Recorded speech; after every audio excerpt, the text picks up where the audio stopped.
Hello guys, स्वागत है आप सभी का ऑनलाइन स्टडी एकेडमी में। दोस्तों, प्रतियोगिता दर्पण आप सभी को पता है, काफ़ी ज़्यादा फेमस मैगज़ीन है। इसके बारे में कुछ बताने की ज़रूरत नहीं है। हर एक एग्ज़ाम को कवर कर लेती है ये मैगज़ीन। हर एक एग्ज़ाम के इंपॉर्टेंट क्वेश्चन यहाँ से बनते हैं। तो इस सीरीज़ में हम जो प्रतियोगिता दर्पण आती है, हर महीने की एक अंक प्रकाशित होता है, उसका डिटेल में विश्लेषण करेंगे। जो भी इंपॉर्टेंट पॉइंट है वो सब हम कवर करेंगे। साथ ही जो भी MCQ दिए रहते हैं ये सब भी हम कवर करेंगे। और क्योंकि काफ़ी बड़ी मैगज़ीन होती है, ये काफ़ी ज़्यादा डेटा होता है इसमें, तो इसे हम पार्ट वाइज वीडियो बनाएंगे। तो ये पार्ट 1 है, जहाँ पे हम लेटेस्ट करंट अफेयर डिस्कस करेंगे, जैसे कि रिसेंट में कौन से अपॉइंटमेंट हुए हैं, खेल कूद के बारे में, अवार्ड्स, बुक्स, ओके, ये सब हम डिस्कस करेंगे। तो आइए शुरू करते हैं जल्दी से।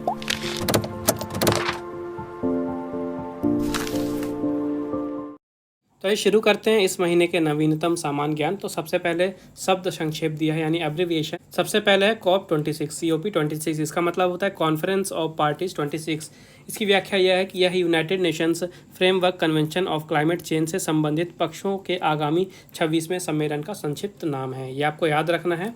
इसके अलावा ये याद रखना है कि जो ये सम्मेलन है ये 2020 में ग्लासगो में होने वाला था, जो कि स्कॉटलैंड में है, ब्रिटेन की मेज़बानी में। लेकिन कोविड-19 के कारण इसे 1 वर्ष के लिए स्थगित कर दिया गया था और अब ये दोबारा से ब्रिटेन की ही मेज़बानी में ये सम्मेलन अब 2021 में 1 से लेकर 12 नवंबर ग्लासगो में ही होगा। इसके बाद देखिए अपॉइंटमेंट्स यानी कि नियुक्तियां देखते हैं। तो सबसे पहले है डॉक्टर GP सामंत भारत के नए मुख्य सांख्यिकीविद बनेंगे। ठीक है, भारतीय रिजर्व बैंक के सांख्यिकी विभाग के सलाहकार के रूप में कार्यरत रहे डॉक्टर GP सामंत भारत के नए मुख्य सांख्यिकीविद यानी कि चीफ स्टैटिस्टिशियन ऑफ इंडिया बनेंगे। इसके अलावा S रमन सिडबी के नए CMD बनेंगे। याद रखिएगा, S रमन सिडबी के नए CMD बनेंगे। सिडबी क्या है? Small industries development bank of India, small industries development bank of India. तो ये यहाँ के नए चेयरमैन और मैनेजिंग डायरेक्टर बनेंगे, यानी कि चेयरमैन सह प्रबंधक निदेशक। ठीक है, ये आपको याद रखना है, S रमन। इसके बाद है सुशील चंद्रा जी। सुशील चंद्रा जी जो हैं ये भारत के नए मुख्य चुनाव आयुक्त नियुक्त किए गए हैं। तो फरवरी 2019 से चुनाव आयोग में आयुक्त रहे श्री सुशील चंद्रा देश के नए मुख्य चुनाव आयुक्त अप्रैल 2021 में बनाए गए हैं। ये आपको याद रखना है। तो इसके पहले इस पद पे थे श्री सुनील अरोरा जी, जो कि 12 अप्रैल 2021 को रिटायर हो गए और उनकी जगह अब सुशील चंद्रा जी भारत के नए मुख्य चुनाव आयुक्त नियुक्त हुए हैं। इनका कार्यकाल 14 मई 2022 तक रहेगा। इसके अलावा आपको ये याद रखना है कि भारत के पहले मुख्य चुनाव आयुक्त कौन थे? तो ये थे सुकुमार सेन। ठीक है, इनका कार्यकाल था 21 मार्च 1950 से 19 दिसंबर 1958 तक। ठीक है, पहले मुख्य चुनाव आयुक्त थे सुकुमार सेन और अभी लेटेस्ट बन गए हैं सुशील चंद्रा जी। इसके बाद अगली नियुक्ति है संजय श्रीनेत, उत्तर प्रदेश लोक सेवा आयोग के नए अध्यक्ष बने हैं, यानी UPPSC के ये नए अध्यक्ष बने हैं, चेयरपर्सन बने हैं संजय श्रीनेत, नाम याद रखिएगा। इसके बाद 2 नाम आपको याद रखने हैं, एक अजय सेठ, दूसरे हैं TV सोमनाथन। ठीक है, तो अजय सेठ वित्त मंत्रालय के आर्थिक मामलों के नए सचिव बने हैं और TV सोमनाथन अब देश के नए वित्त सचिव बन गए हैं। दोनों नाम याद रखिएगा, अजय सेठ वित्त मंत्रालय में आर्थिक मामलों के नए सचिव और TV सोमनाथन भारत के नए वित्त सचिव बने हैं। इसके बाद देखिए एसेंचर की CMD रेखा मेनन नासकॉम की नई चेयरपर्सन बन गई हैं। IT कंपनी है एक एसेंचर, आपने सुना होगा। तो यहाँ की चेयरपर्सन एवं सीनियर मैनेजिंग डायरेक्टर थी रेखा M मेनन जी। ठीक है, इन्हें 2021-22 के लिए नासकॉम की चेयरपर्सन के रूप में नियुक्त किया गया है। इसके बाद देखिए पुरस्कार देखते हैं, अवार्ड्स और ऑनर्स। तो सबसे पहले है प्रिट्जर पुरस्कार, 2021 का प्रिट्जर पुरस्कार।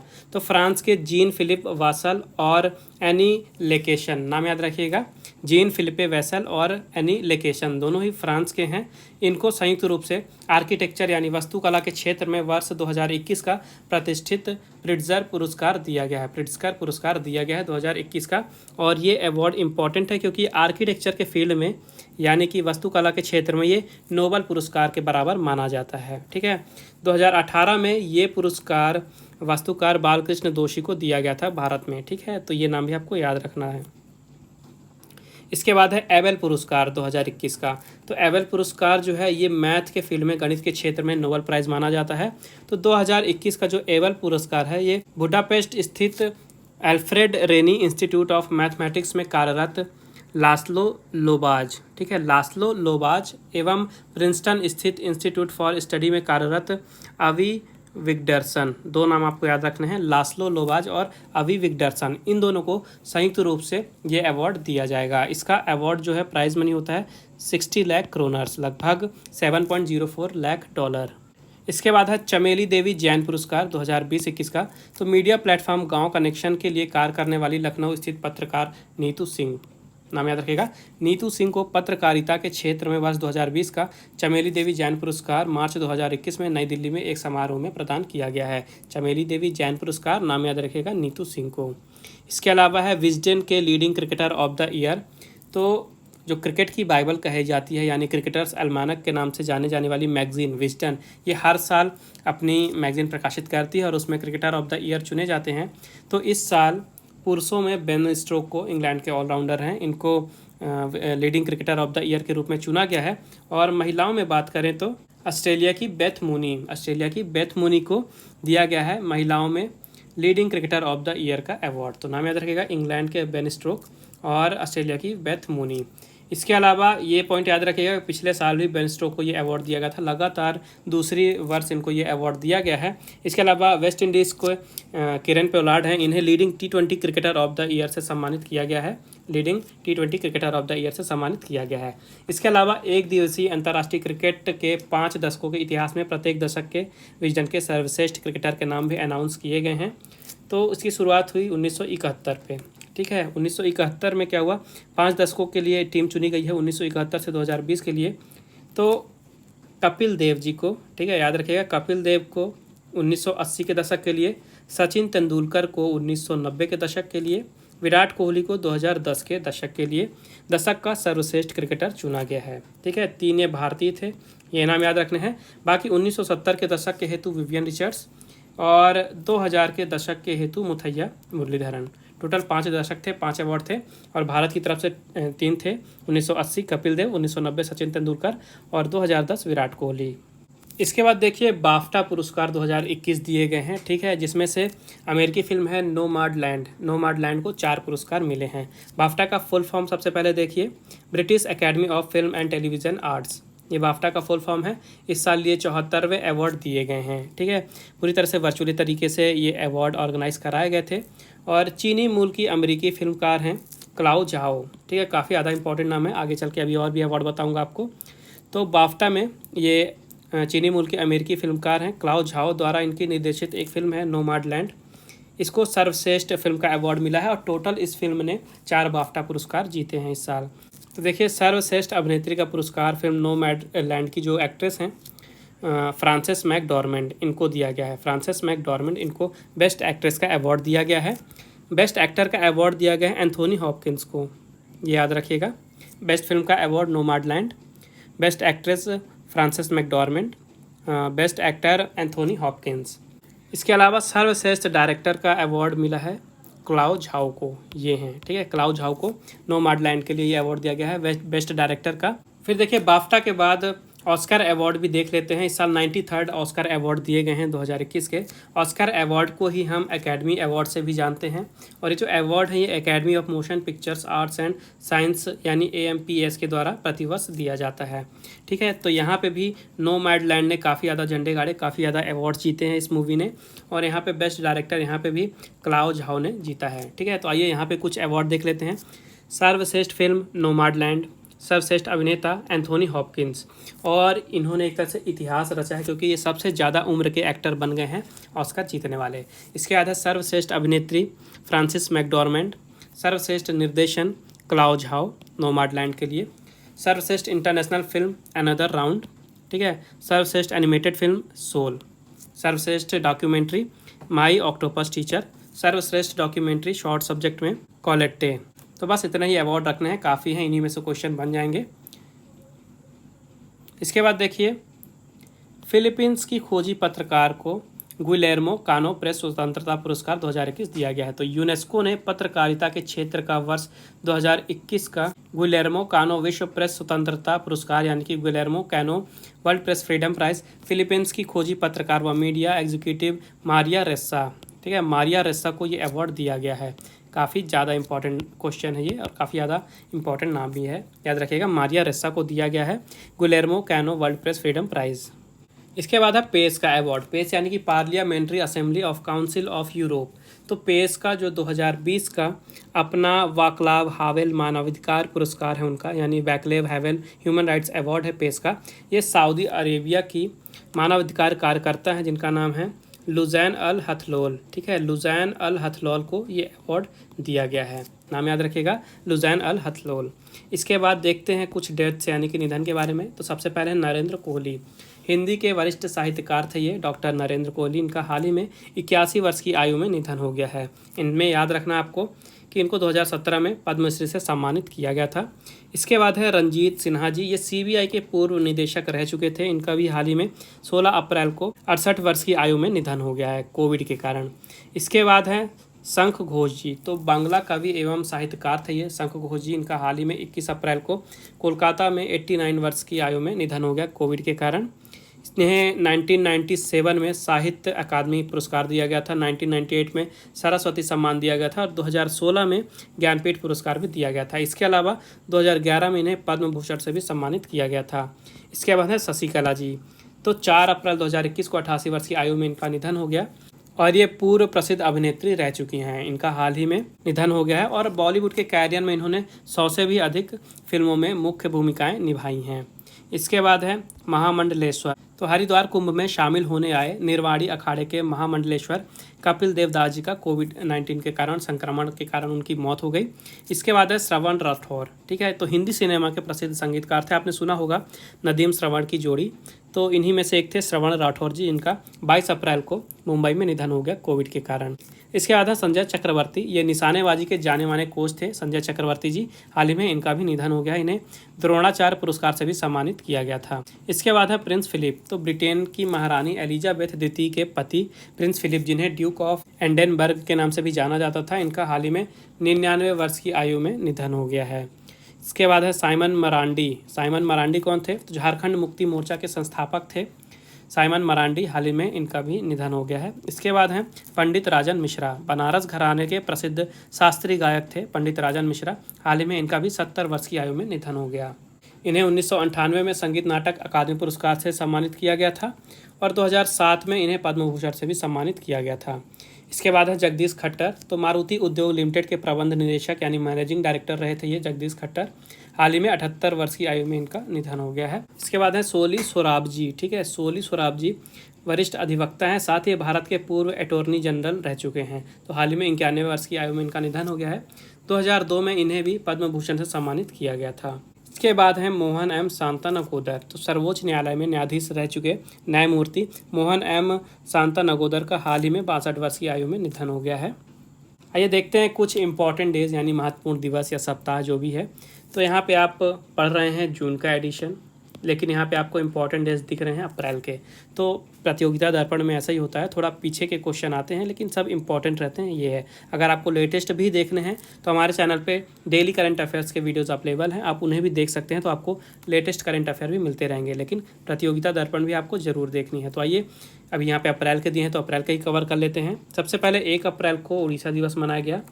3 अप्रैल को हिंदी रंगमंच दिवस मनाया गया। 4 अप्रैल को खान यानी कि माइन जागरूकता हेतु अंतर्राष्ट्रीय दिवस मनाया गया। 5 अप्रैल को मनाया गया राष्ट्रीय नौवहन दिवस यानी कि नेशनल मैरीटाइम दिवस। ठीक है, 5 अप्रैल 1919 को भारत के पहले मर्चेंट शिप SS लॉयल्टी ने मुंबई से लंदन के लिए अपनी पहली यात्रा शुरू की थी। उसी की याद में, उसी की स्मृति में इस दिन को मनाया जाता है। 5 अप्रैल को ही समता दिवस मनाया जाता है। दिवंगत पूर्व उप प्रधानमंत्री बाबू जगजीवन राम का जन्मदिवस पड़ता है जिन इस कारण से। इसका 6 अप्रैल को विकास एवं शांति के लिए अंतर्राष्ट्रीय खेल दिवस मनाया जाता है, यानी कि international day of sports for development and peace. ठीक है, इसके बाद 7 अप्रैल को विश्व स्वास्थ्य दिवस। 10 अप्रैल को विश्व होम्योपैथी दिवस। और इसे क्यों मनाया जाता है? तो होम्योपैथी के जर्मन जनक सैमुअल हैनीमैन, ठीक है, इनका जन्म दिवस है 10 अप्रैल को, इस कारण से 10 अप्रैल को ये दिन मनाया जाता है। 11 अप्रैल को मनाया जाता है राष्ट्रीय सुरक्षित मातृत्व दिवस। इस दिन श्रीमती कस्तूरबा गांधी जी की जयंती होती है 11 अप्रैल को, इसलिए राष्ट्रीय सुरक्षित मातृत्व दिवस जो है ये 11 अप्रैल को मनाया जाता है। इसकी शुरुआत हुई थी 2003 में। 14 अप्रैल को अंबेडकर जयंती मनाई जाती है। तो भारत रत्न बाबा साहेब भीमराव अंबेडकर जी की 130वीं जयंती 14 अप्रैल 2021 को देश भर में मनाई गई है। 14 अप्रैल को ही अग्निशमन सेवा दिवस मनाया जाता है और 14 से 20 अप्रैल तक मनाया जाता है अग्निशमन सप्ताह। 15 अप्रैल को हिमाचल दिवस मनाया जाता है, क्योंकि 15 अप्रैल 1948 को 30 पहाड़ी रियासतों के विलय से ही हिमाचल प्रदेश अस्तित्व में आया था। तो इस कारण से हिमाचल दिवस मनाया जाता है 15 अप्रैल को। 18 अप्रैल को मनाया जाता है विश्व विरासत दिवस यानी कि वर्ल्ड हेरिटेज डे। इसके बाद देखिए इसका एक और नाम है, इसको international day for monuments and sites के नाम से भी जाना जाता है। दोनों नाम आपको याद रखने हैं। 21 अप्रैल को मनाया गया है सिविल सर्विस डे। 22 अप्रैल को मनाया गया है पृथ्वी दिवस यानी अर्थ डे। 23 अप्रैल को मनाया गया है विश्व पुस्तक एवं कॉपीराइट दिवस। 23 अप्रैल को ही मनाया गया है खोंगजाम दिवस। 24 अप्रैल को मनाया गया है राष्ट्रीय पंचायती राज दिवस। 24 अप्रैल को ही मनाया गया है विश्व पशु चिकित्सा दिवस, जो कि अप्रैल के चौथे शनिवार को मनाया जाता है, और चौथा शनिवार इस बार था 24 अप्रैल को। 25 अप्रैल को विश्व मलेरिया दिवस मनाया गया। 26 अप्रैल को विश्व बौद्धिक संपदा अधिकार दिवस मनाया गया, और 29 अप्रैल को मनाया गया है अंतर्राष्ट्रीय नृत्य दिवस। तो ये इंपॉर्टेंट डेज अप्रैल के आपको याद रखने हैं। इसके बाद कुछ पुस्तकें देख लेते हैं। तो सबसे पहले कबीर बेदी की पुस्तक है स्टोरीज आई मस्ट टेल। ठीक है, स्टोरीज आई मस्ट टेल के लेखक है कबीर बेदी। इसके बाद है शिव शंकर मेनन। शिव शंकर मेनन की पुस्तक है India and Asian geopolitics. Shiv Shankar Menon ji की पुस्तक है इंडिया एंड एशियन जियोपॉलिटिक्स। जाने माने ऑथर हैं रस्किन बॉन्ड, जो कि बच्चों के लिए पुस्तकें लिखते हैं। तो रस्किन बॉन्ड ने भी अभी नई पुस्तक लिखी अपनी, इसका नाम है it's a wonderful life road to happiness. ठीक है, it's a wonderful life roads to happiness Ruskin Bond द्वारा लिखी गई है। आइए अब देख लेते हैं कुछ स्पोर्ट्स का सेक्शन यानी खेलकूद से रिलेटेड। तो सबसे पहले कुश्ती में है एशियाई कुश्ती चैंपियनशिप 2021। तो वर्ष 2021 की एशियाई कुश्ती चैंपियनशिप का आयोजन कजाकिस्तान में अल्माटी में हुआ था 13 से 18 अप्रैल। ठीक है, इस साल ये 34वीं चैंपियनशिप थी, और यहाँ पे भारत तीसरे नंबर पे रहा। ये इंपॉर्टेंट चीज़ है। ठीक है, तो 5 गोल्ड मिले भारत को, 3 सिल्वर और 6 ब्रॉन्ज, टोटल 14 मेडल जीते भारत ने, और भारत 30 नंबर पे रहा। पहले नंबर पे इराक रहा 7-5-5, और दूसरे नंबर पे कजाकिस्तान 7-5-5। ठीक है, तीसरे नंबर पे रहा है भारत। इसके बाद भारत की तरफ से पदक विजेता की बात करें तो रवि कुमार दहिया ने 57 किलोग्राम कैटेगरी में स्वर्ण पदक जीता। महिला वर्ग में विनेश फोगाट 53 किलोग्राम, अंशु मलिक 57 किलोग्राम, सरिता मोर 59 किलोग्राम, दिव्या ककरान 72 किलोग्राम, इन्होंने गोल्ड मेडल जीता। तो टोटल भारत ने 5 गोल्ड मेडल जीते थे। इसके बाद देख लेते हैं मुक्केबाजी। तो विश्व युवा मुक्केबाजी चैंपियनशिप 2021, भारत इसमें पदक तालिका में शीर्ष स्थान पर रहा था।